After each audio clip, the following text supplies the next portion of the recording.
Well, hello everybody. Welcome to today's Endless Studios live stream. Today is Wednesday. Is it Wednesday today, Natalie? It is Wednesday. All day? Today is Wednesday. Okay, good. That's good to know. So, Wednesday, the 15th of July, 2020.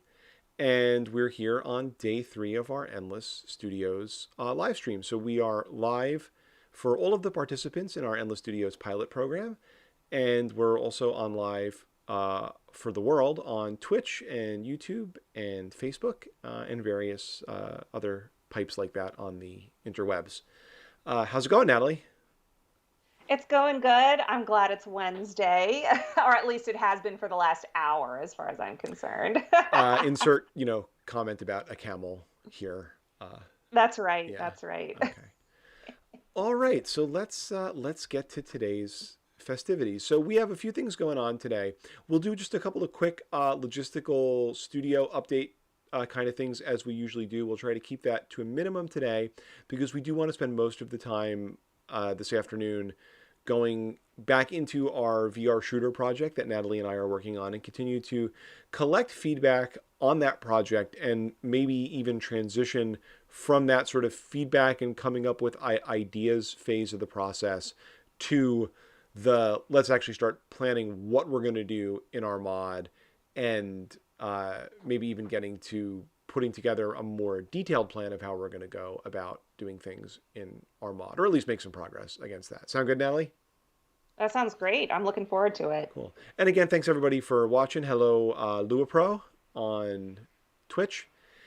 So a few logistical updates. So if you didn't join the stream yesterday, we won't go through everything in super detail again, but just to hit a few highlights. So we have set up the a Discord just for participants in Endless Studios, and we're going to try to migrate all of our various social media community kind of stuff for the course. Some of the stuff we were doing previously on the Moodle site, the moodle.theendlessmission.com site, in the break room and some of the project board kind of stuff. We're going to migrate all of that to being in Discord. And again, thank you guys for being on the bleeding edge of this. You can expect some more rapid changes like that, though we will try to keep them to a minimum.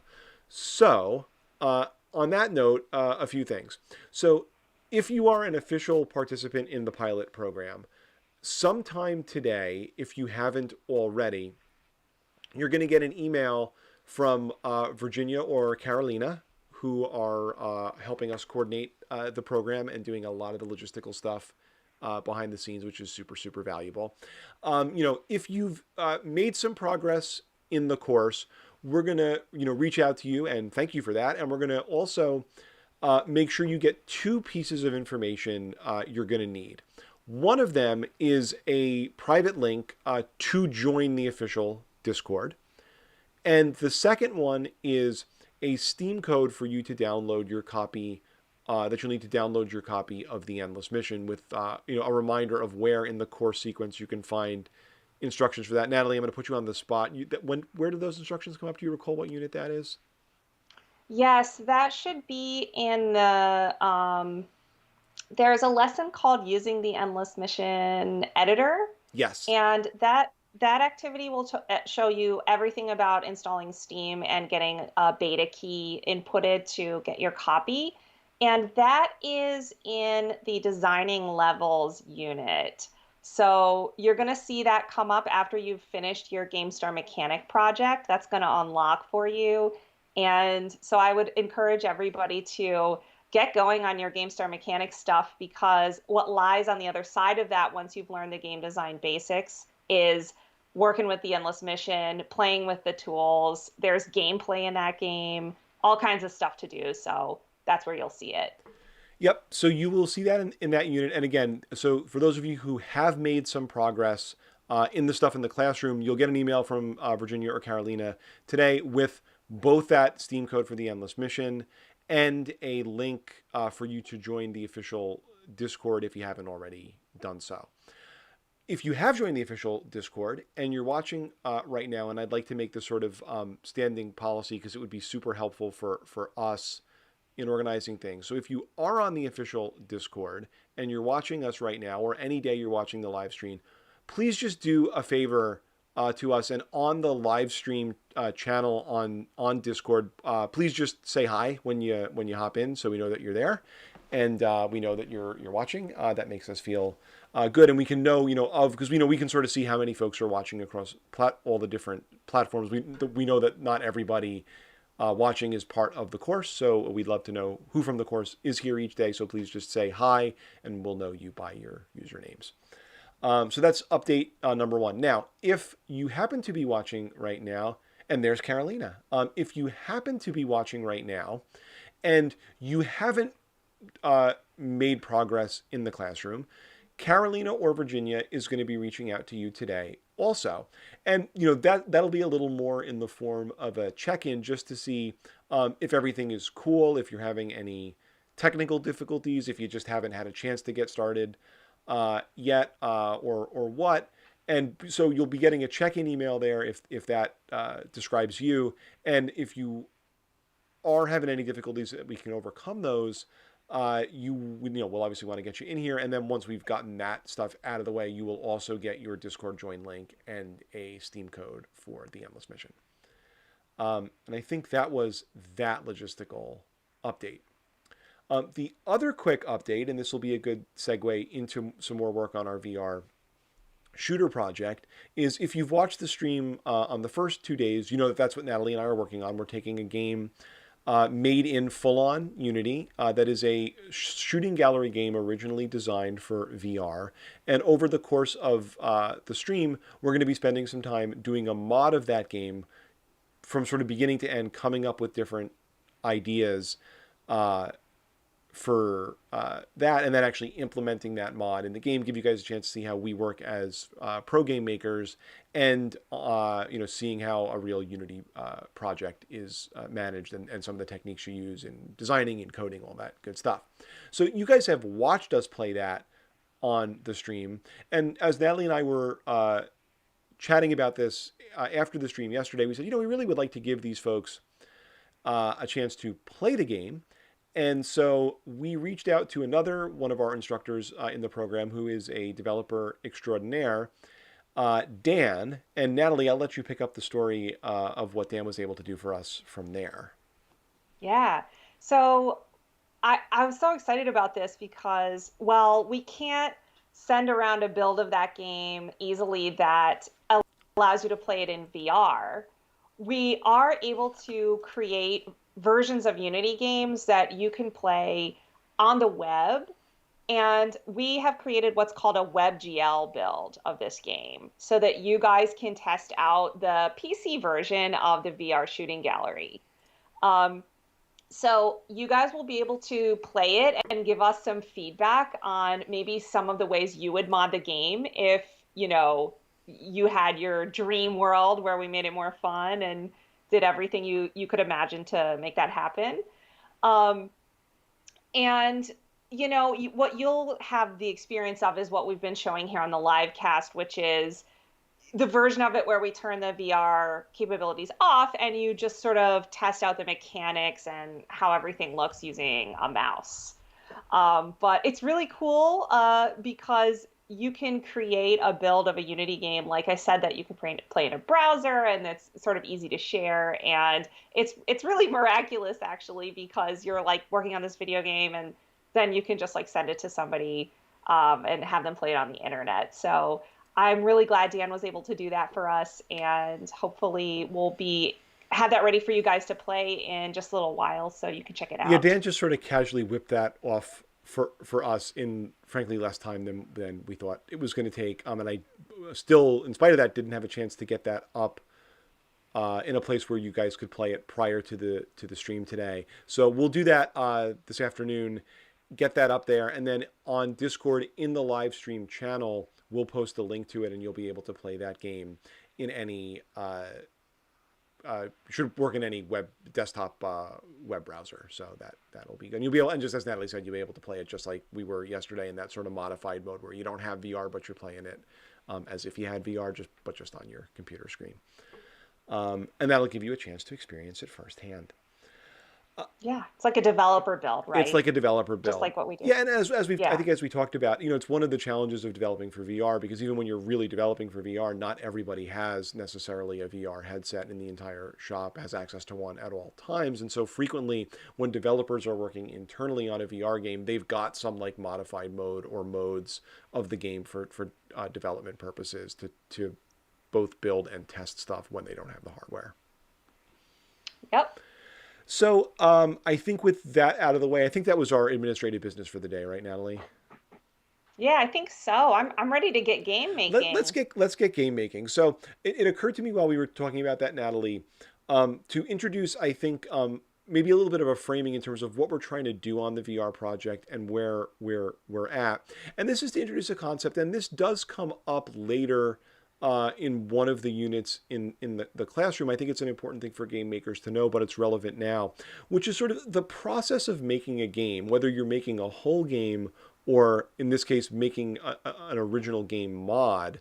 Um, how does that process break down? How do you think about it? And sort of how is that going to map to what Natalie and I are going to do on the stream? So when we talk about the game making process in Endless Studios, and as in fact as professional game makers, like this is the way we break this down in our own game making studios. This is kind of how we look at it, and I'll share my screen so you guys can see. Uh, nope, there it is. So this is kind of a visual of the game making process and the phases that it breaks down into, right? The big division that you see here is a division between this thing called pre-production and this thing called production, right? And this may sound a little bit weird, but the distinction here is production is when you're actually making the game, right? So this is when you're writing code and you're putting levels together and you're doing stuff like that. Um, well, if that's what happens and that's making the game, what would you be doing before you make the game? Well, it's exactly the kind of stuff we're doing on the mod right now, and we're doing on the live cast, right?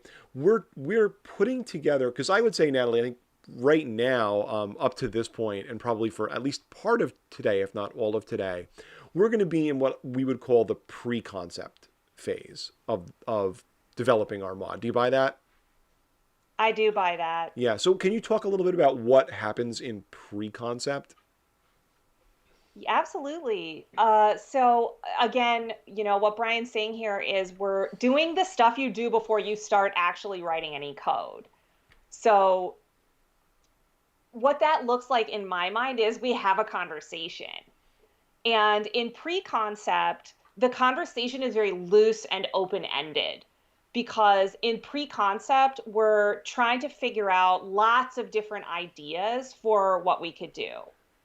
And we're throwing everything on the table that we can think of so that we can have a list of ideas to start with and then start to narrow down to a plan for what we're actually going to do.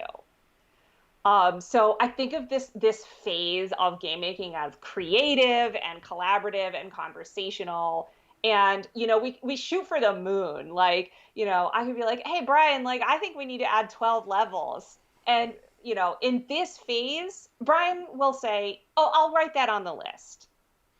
He might be like thinking in his head, like, Natalie, you're insane. I would never think that. Oh, thank you so much, Brian. Brian loves my out of I scope would certainly never ideas. say it if I thought it, but I wouldn't even think it. Well, of course, I mean, the idea here is to take seriously any suggestion, even if maybe ultimately it's impractical due to the time you have to do the project, because it's about sort of feeling out the creative space, I think. And just seeing what comes up. Like, for example, in this one, there are some things we've put on the list already, and then there are other things we haven't put on the list. Like, for example, neither of us suggested like let's add a dialogue system. Like it's just not coming up, and I think the exclusion of that type of improvement and the inclusion of an improvement like adding waves or maybe we want a different weapon type, that kind of collection of the general cluster of things that we think we might do to this game is what we're creating in pre-concept. Exactly. The way I always describe it is, in pre-concept, you're figuring out what you can do, right? You're sort of exploring the world of possibilities. So you're getting inspiration. If you were making a whole new game, you might be playing other games of a similar genre. You might be looking at examples from other games or even from any other kind of media for ideas for the story or ideas for the visual style or ideas for game mechanics, right? You're coming up with ideas of what you can do. Now, with our mod, just as Natalie says, we're playing the unmodified version of the game and developing a sense of what we like and what we don't like, and then what changes we could make with our mod. And that's the function of pre-concept. I would say maybe today, more likely next time, we're going to transition from that mode to the concept phase, right? And in the concept phase, we're going to be thinking not what we can do, but what are we actually going to do, right? So that's where we make specific design decisions about what the design of our game or mod is going to be, and where we lay out the plan, called a production plan here in this visual, of what how we're going to get that stuff done, right? And once we've got that stuff, right, we know what we're going to do, we know how we're going to go about doing it. That's when we can cross the line into actually making stuff, which is what happens in the production phase. I see Ms. Rogers asks, what are we going to be doing? Do we have this resource linked anywhere to refer to later? Yes, there is a whole video on this in one of the later units of the course. Natalie, I'm putting you on the spot constantly about this stuff yesterday. I don't remember if you know offhand what unit it is, but there is a whole video on this process that goes into what we're saying in more detail later on. Absolutely. There is a lesson in the course called Making It. Oh, sorry, it's a unit. So it's an entire collection of lessons called Making a Game that you would see in the classroom. And when you get to that point in the progression, having done the projects, you will see that there is, in fact, a video about this, which summarizes what Brian and I are discussing long form right now, and some materials about just the general process of how professional teams make games, which this is very much a map of that. It's sort of a professional process for doing projects like this. And then also how you could apply this to your own game making process as a solo developer or working with your friends or classmates to do a small game project for practice. Yep. But Brian, it also looks like we might be able to share. This is a cool image. It would be cool if we could, share this one too, because I love the way you've laid this out. Oh, I'm ahead of you. Ha ha ha. So while you were talking, I did post a link to that image in the chat, the live stream chat. So that's actually up on. We'll see it on whatever platform. You'll see it on the stream here as well. Woo! Cool. Love it. So and we'll, I think we will stick to talking about the pre-production phases now, and we can talk about what happens in production in the context of this project when we get there, which will probably not be today. So with that out of the way, let's dive back into our pre-concept work. So we started collecting last time, and I'll bring up my notes here from last time. Let me zoom in on that so everybody can see it better. There we go. We just started collecting the kind of notes and feedback and potential ideas that folks were generating based on playing the game last time. So I think we'll quickly run through those, and we can start capturing any more ideas that folks have if they've thought about it overnight. Or Natalie, I know you and I probably have some too. We can throw on here. Just for the sake of it, but let's just quickly go over what we had last time. So one thing we saw last time when we played was there was a straight up bug in the game of suddenly enemies would like go off the paths that they were supposed to be on, go off of the little patch of land floating in space and just start flying off into the universe seemingly for no reason. So, one thing we might want to address while working on this is actually fixing that bug. Yep. So we thought that one of the sort of emotional tone or the feel of what we were doing was a little depressing. So could we create a better sense of victory, accomplishment somehow in what we're doing? And one thought we had about that at a high level was the next item was right now the enemies spawn in sort of randomly and continuously. Could we introduce the idea of a wave with pauses in between the waves of the enemies coming in? And would that help create some of that sense of accomplishment? Because you defeat a wave, you feel like you did something. We could give you nice feedback um, about that, and that might help with that issue. Right now the game is endless. It goes on forever until you give up or you run out of health. We talked about what a game with no win condition like that, is like. We talked about some other examples of that, like Tetris. So might we want to have the game be more finite and create a definitive win state? Next one was beyond just getting the feedback like you do now when you can see your score. Could your score affect the gameplay in some way? Could that be earning you, for example, currency that you could use to purchase weapons upgrades, which is what the next item is about? Um, and then introducing some variety to the shooting mechanic, which right now is relatively simple. You shoot a laser blast, you have only one type of weapon. It inflicts a certain amount of damage all the time, and the enemies therefore take a certain number of hits to be destroyed. Could you have alternate weapon types? Instead of just a blaster, could you have a machine gun? Could you have a grenade type weapon, area of effect type weapon? And then introducing the idea of critical hits so that not every hit was necessarily worth the same value. You could have a chance of getting a hit worth even more points than that. And then probably, I think, well, not to get too much into production scoping, but the most ambitious idea that tied a number of these together was if you did the wave thing and you had some breaks in the action between waves, could you, and you did the thing where maybe your score earns you some currency, could you integrate like purchasing and upgrading your weapons in between the waves as a possible mechanic? Yep.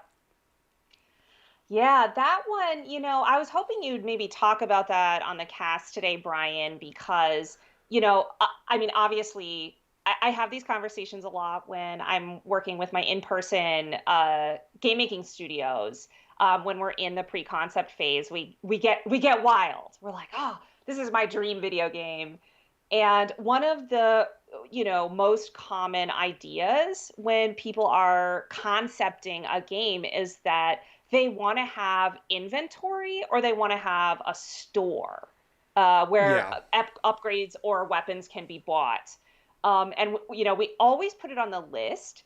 And I think that one of the reasons people often want to do inventory and in-game purchases like that is because it's really fun.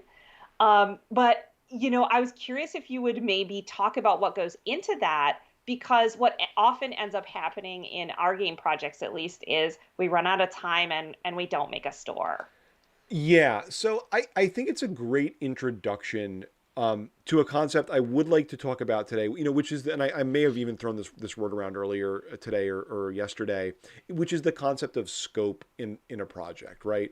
Right now we're just listing things here as the ideas come to us.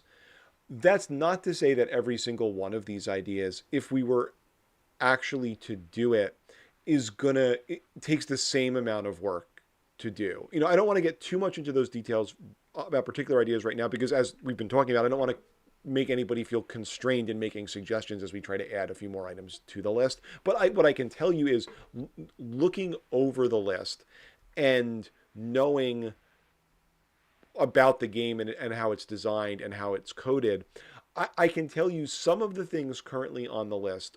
I think would be like a minute would be doing them would be measured in minutes, right?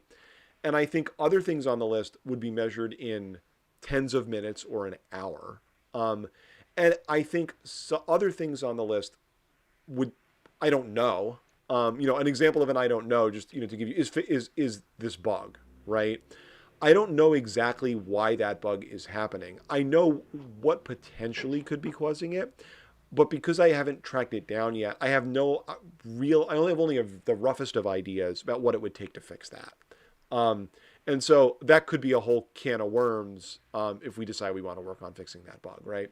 Um, and so I think not everything is measured equally in terms of production effort. And as we start working this list and discussing what we're actually going to do, we'll very much get into the weeds of, well, what would it take to do this? And we really have like on most projects, you have a budget, right? And sometimes, like on a commercial game project, that's a literal budget of dollars, where it's like I have this much money to spend on making the game. But the reality is that even when you're working without money, and even when you are, that boils down to time, because ultimately people have to do stuff and there's only so much time. Natalie and I would like to, if not wrap this mod up, at least make a meaningful progress on it over the next 2 weeks, right? So if doing something here was going to be like a 4 week full-time job for Natalie and I to do, we probably are not going to want to do that, right? Or but there are ways to, maybe we'll do part of it. Maybe we'll do a very simplistic version of it. That wouldn't be the way we'd really do it if we were trying to like release a commercial game. These are all things we could consider. The other issue, I would bring up here, and Natalie, it's not one we've talked about before. So there's that scope issue, right? And then there's the another issue that doesn't always come up when we do a project like this, but it's worth bringing in, which is not we're again right now we're just listing ideas again, which is totally appropriate for this phase of the process, but not all of these ideas, or every possible combination of these ideas, or doing all of these ideas adds up to something cohesive, right? So a decision we'd have to make here, and I think we can make any decision we want for the purposes of this project, would be, do we just want to do sort of a collection of features because people are interested in seeing different things or they would be good for learning? Or do we want to really do a mod that from a design perspective adds up to something, right? It adds something new that like makes sense as a cohesive whole to the game, right? That's a really good question. I mean, I think that what would be helpful, and maybe we can even have folks vote on it who are tuning in today in chat, is for you to maybe give an example of something you see on this list that does have that quality of really adding up to something cohesive. And then maybe what would be an implementation that did look like just adding more features to the game. Yeah, and as I said, I think for the purposes of this VR, modding project in the studio, we're free to choose kind of whether either of those directions. Now, if you're making a commercial game, and if Carolina is still with us today, Carolina is a producer in our a professional studio in her day job. Carolina can tell you stories about struggling with this with professional teams, as could Natalie and I, because not every collection of features that you can put together adds up to a good experience for your players, or adds up to like a cohesive game that makes sense if you're going to put it up in a store and try to sell it to people, right? There has to be something that unifies or makes your game make sense. It has to be a unified whole, not just a bunch of random features and systems that you threw together, right? And that affects your design. It affects how you plan doing the production of your game. And so, though we could do just a collection of features here for the purposes of this project, you would be well served not to think about doing an actual game that way. So let's try to catch some more ideas here before we maybe transition to thinking about what level of effort and some of the features that we could do. And so again, if folks have ideas, whether that's here's a thing we could do, whether that's hey, here's something I noticed about the game when you guys play it that maybe we want to change or do something a little differently, whatever it is, throw them up in the chat. We'd love to get them. Natalie, I had a couple of things I thought I'd throw on the list that occurred to me.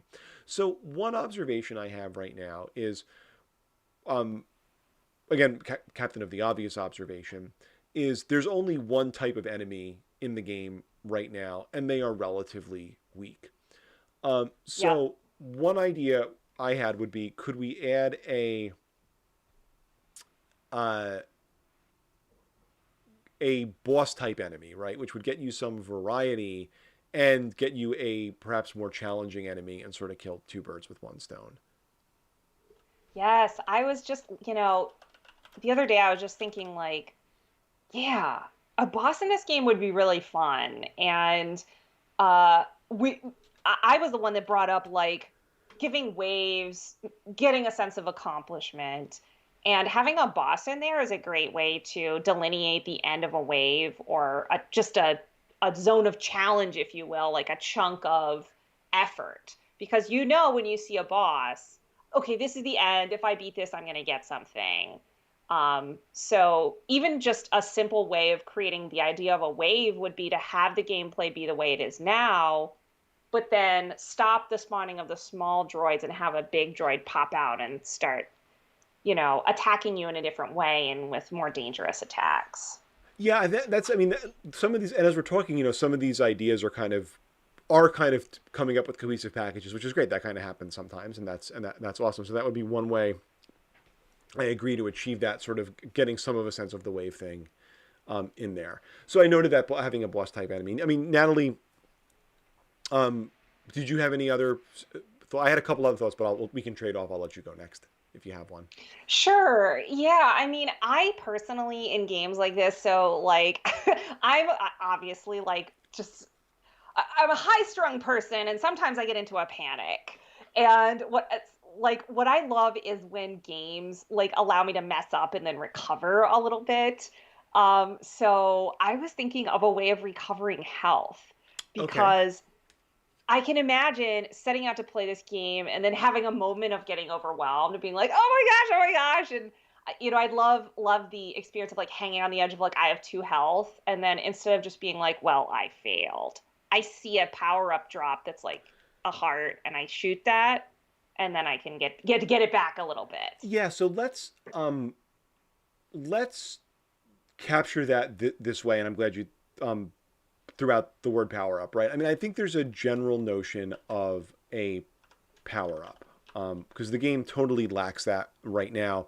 And in your description, Natalie, by the way, just to stick with that for a second, I think you pointed out something that's a important design concept that I think the lack of it is a straight up weakness of this game. Um, and that is there there is no way to recover, right? It feels a little unbalanced to me in that the enemies can damage you and you can damage them. But the enemies continually spawn in. There's never a shortage of enemies. We just make more as we need them. Um, but once your health reaches zero, you can never get it back, right? There's sort of no corresponding advantage that you have to there being an infinite supply of enemies, right? So I think a power up, whether that was a health power up as you suggest, or whether that was, you could imagine like an invincibility Yeah, power yeah, up. yeah. Yep. I was thinking through something there while you were talking. And I wanted to mention in this conversation, apparently I'm just like the king of the lingo, but there is a term for this game design concept that is related to the idea of when someone gets behind, giving them a mechanism or ability to get back in the game. And I love this term.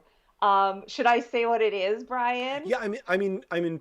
So I guess I think you should, but and to situate it, this is would fall under the heading because I think I threw a word around myself in describing it. This is like a specific concept under the heading of balance in game design, which again is another concept we talk about in the course. I think it comes up in Unit 4, Natalie.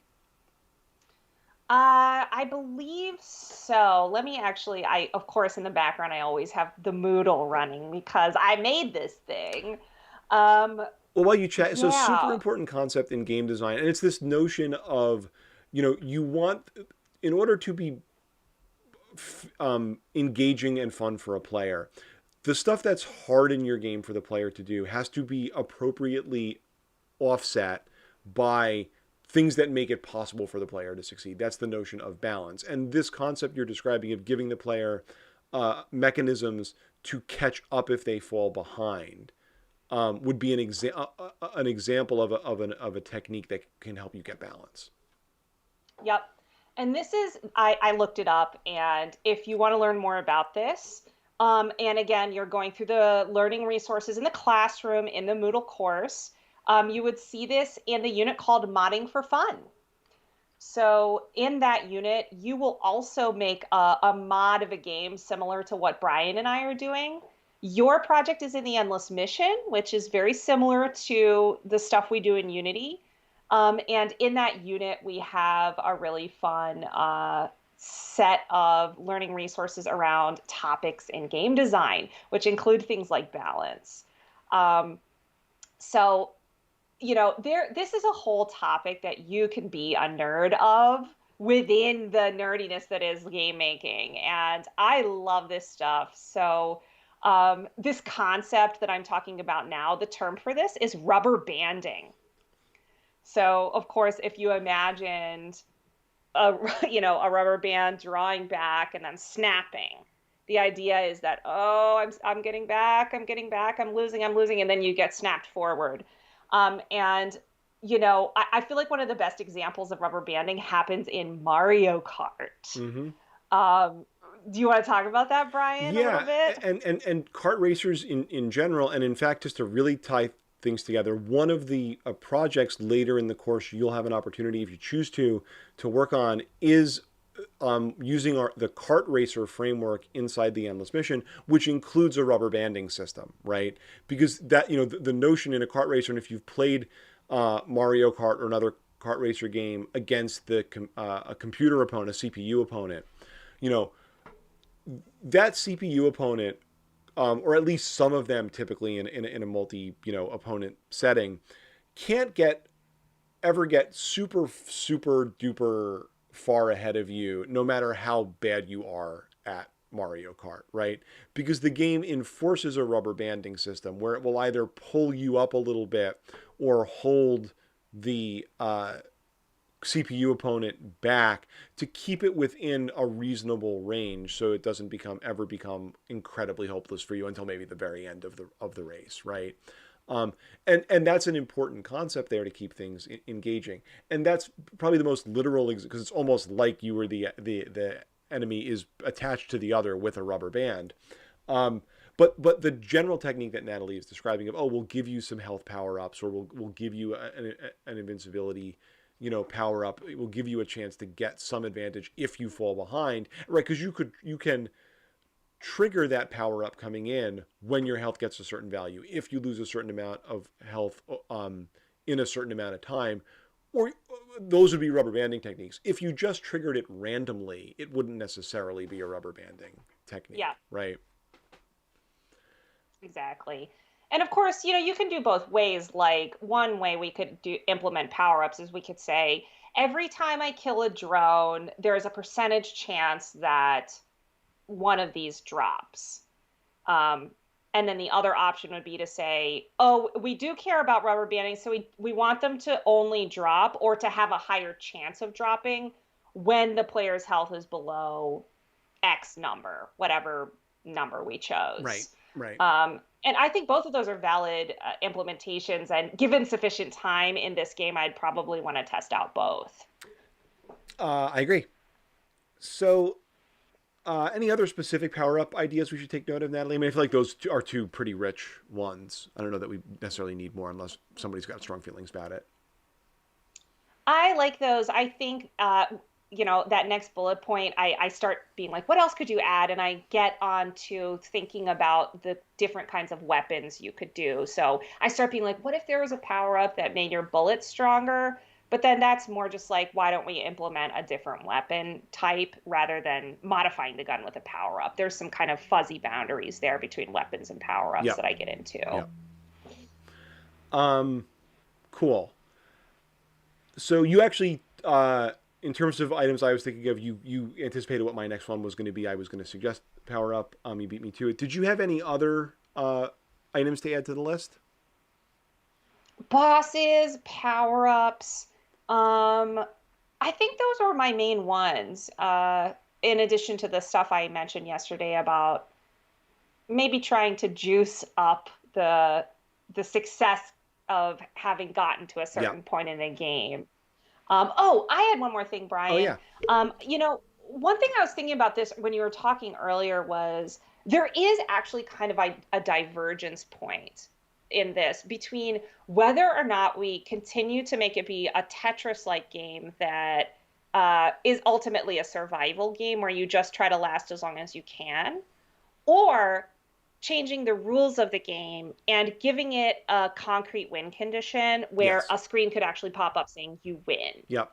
And I think that when we start moving from pre-concept to concept, we might want to make that decision and then look at how some of these other suggestions fit with both of those sort of mutually exclusive approaches to improving this game. Agreed. Totally agreed. So I think let's so let's say this. If anyone on the chat watching the stream has any other suggestions they'd like to add to the list, you've got 2 minutes to add them to the chat. Because in 2 minutes, we're going to officially transition from the pre-concept phase to the concept phase of our design process. So if you've got other ideas that you want thrown on the list, speak now or forever hold your peace.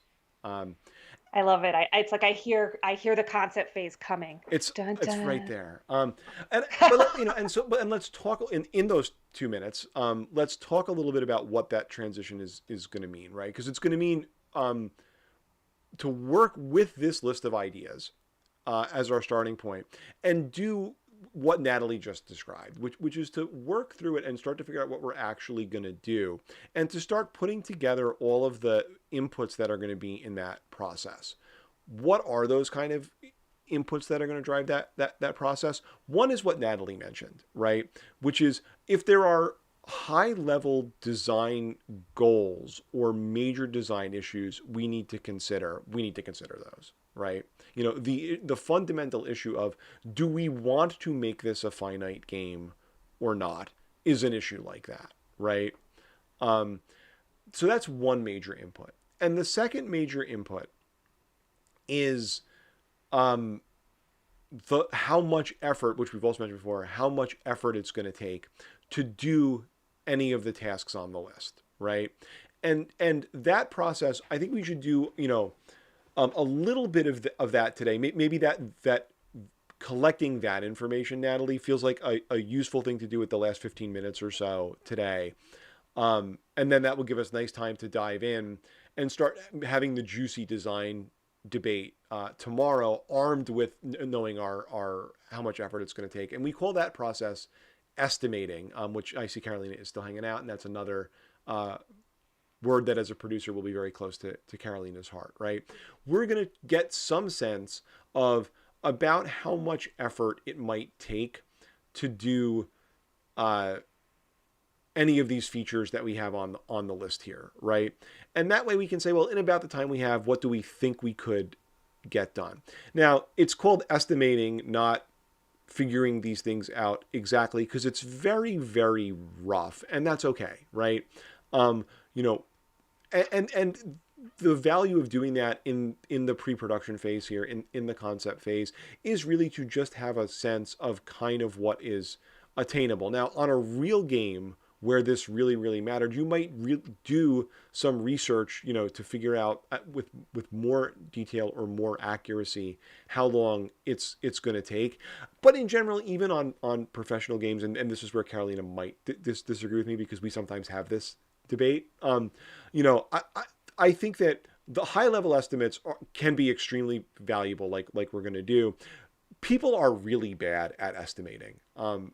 People are notoriously bad in saying accurately saying how long it's going to take me to do something. And so you don't want to hold people to it, and you want to use it only sort of in this high level sense. I think that's at least my personal opinion on it. Yeah, I agree with that. I mean, I think that when you do this kind of stuff, especially when you're a new game maker, it's hard to know how long things take because you've never tried doing some of the things before. But when you do this process, it's sort of like you're saying, like, is this going to take 1 hour or 100 hours? Exactly. And just ballparking it like that.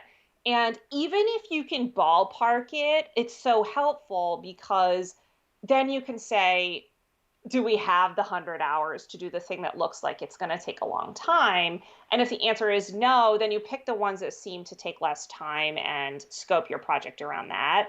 And I think that's really important, even for people that are working by themselves, even people who are not on professional teams. Because if you set out to do something that's way too big and then you just like don't get it done, you'll feel demoralized. Yeah. And it can be demoralizing because sometimes in games, well, let's not just say sometimes. It happens a lot in Oh, it games happens that all the people time. bite off more they can That's chew, right. That's right? absolutely Yeah. right. Even Brian, even you and I, we do that We're too, going to do all the that on time. this project, and we're saying that we know it's a risk. We're going to do it anyway. I know. So even we do it, and this whole process of like figuring out what the game is. And I feel like watching this cast, if I were new to this process, I'd be like, when are they going to open Unity and make the game?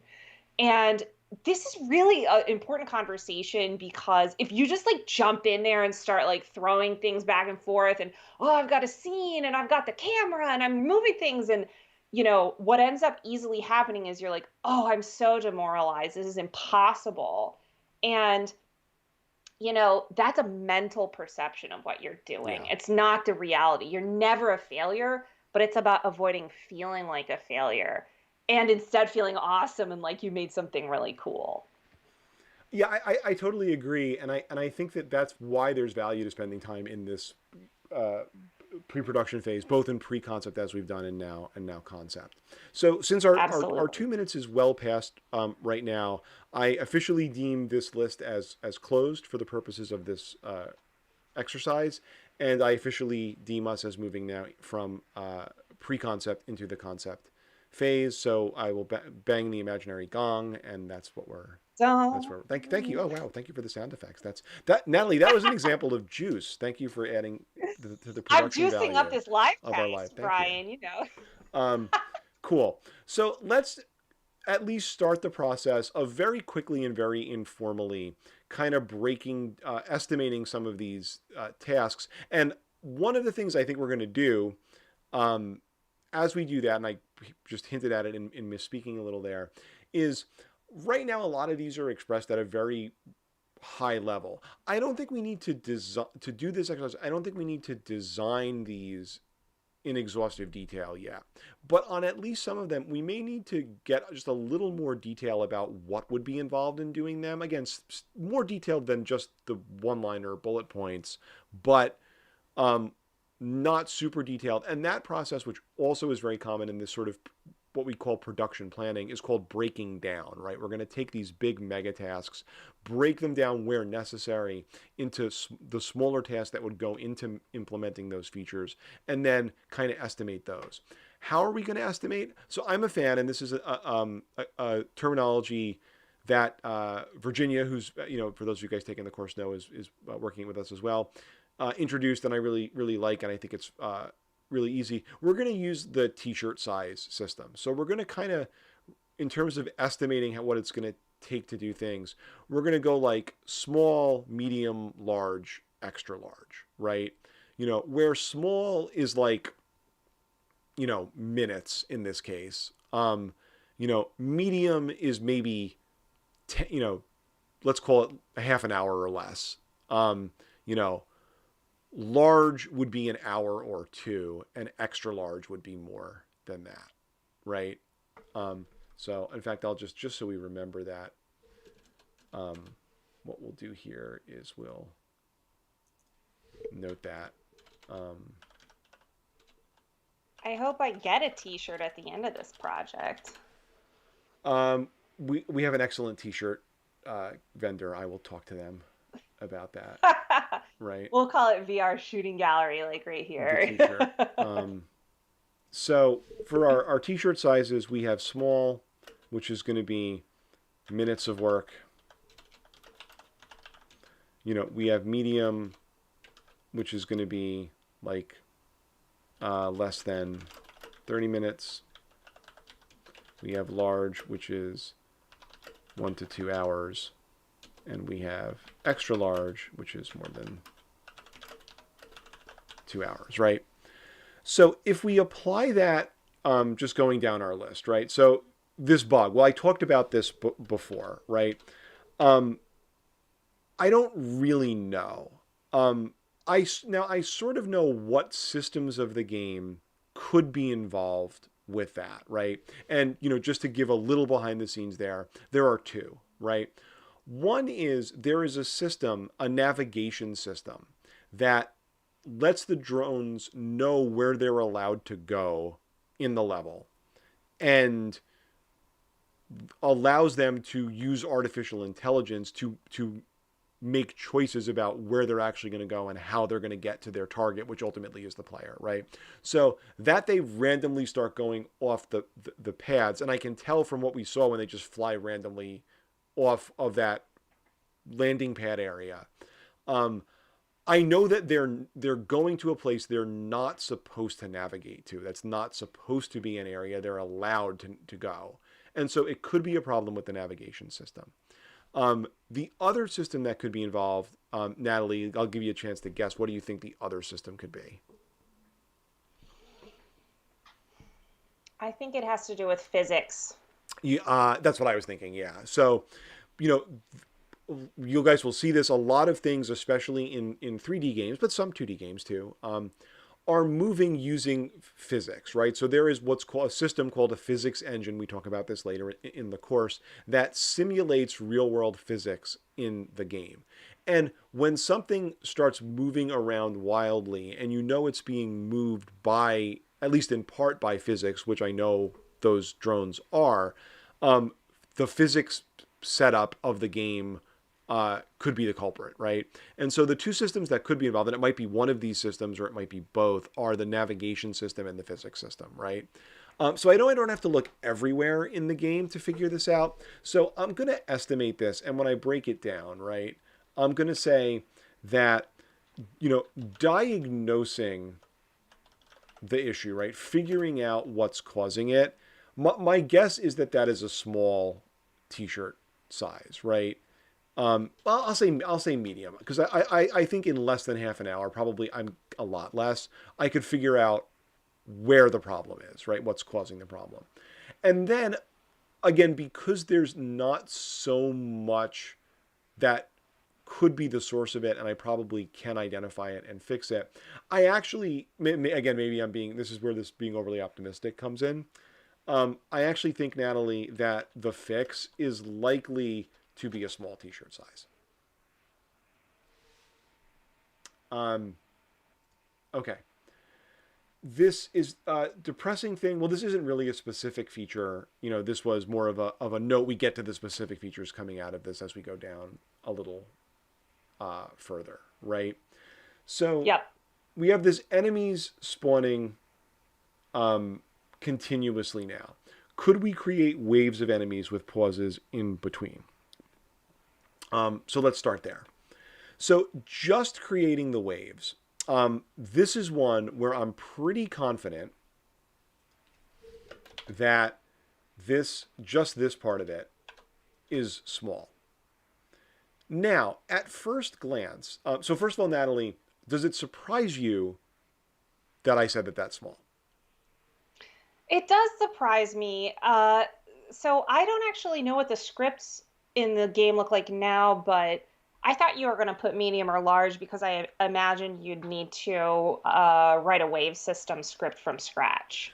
And that is a perfectly accurate analysis, right? So I think if I had to do all of the work, if we had to do all of the work to implement to just take what you saw in the game right now, which is the enemies just spawn in more or less at random, and there's nothing you would need to implement wave behavior in the game. I agree that would be a medium or more likely a large, right? But I happen to know that at least part of what you need to do that already exists in the game, right? Because I already have code that I wrote that's in the game right now, but isn't being used in the way that level is designed.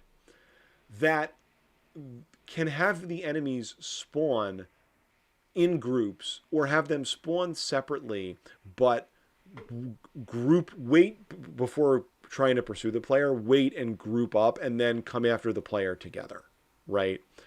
I call that, I think the term I used for it when I coded it up, I called that was like a clustering system, right? And knowing that I already have that system, I can say to myself, I can take it, I think I can take advantage of that system. It's not everything I need to do waves, but it's part of what I need to do waves. Um, Now, if I was designing waves for this game, the systems for waves from this game from the ground up, not having that system, I would probably do it a certain way, right? And again, I'm saying this based on my experience as a game designer and developer. There is a way I would go about doing that if I have not if I had nothing to start with, and it's not the same way I would go about implementing waves, given that I have this clustering system to start with. But because I have the clustering system, I'm going to take advantage of it. Um, and the result of that is I think that just getting the wave behavior could be a small, it might still end up being a medium. Again, the small might be an ambitious estimate, but I don't think it's a large. Cool. Um, Now, the feedback part of it, which is this sentence here, right, of actually having you have, oh, it's wave 3 or playing some sound effects or stuff like that, the feedback part of it, I think I don't have much in the game right now that would accelerate having that. Um, and that feels to me, Natalie, I mean, that feels to me like a task where no individual part of it is hard. There's just a bunch of little finicky stuff that you'd have to do, right? I agree with that. I mean, because we have diegetic UI, we would be figuring out how to fit something like that in on the inside of the shield. So what we would have there is sort of a visual design task of giving that input in that, in a way that it looks cool on the inside of the shield, extends what we already have there.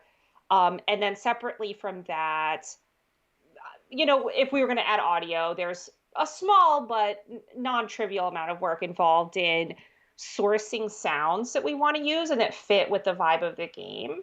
And then triggering those sounds to go off according to a condition of killing a certain number of enemies or whatever the achievement is that leads you to leave the game to say like you're at the end of a wave. So Yep. it feels like it's uh, maybe medium, maybe even large if we really wanted it to Yeah, look it's good. funny as when I started thinking about it, I was like, this is another one that's probably probably a medium, like a solid medium. But when you started talking about it, you talked me into thinking that it was a large. Oh, and by the way, you used the term diegetic UI appropriately, so that is you get $5. That's congratulations.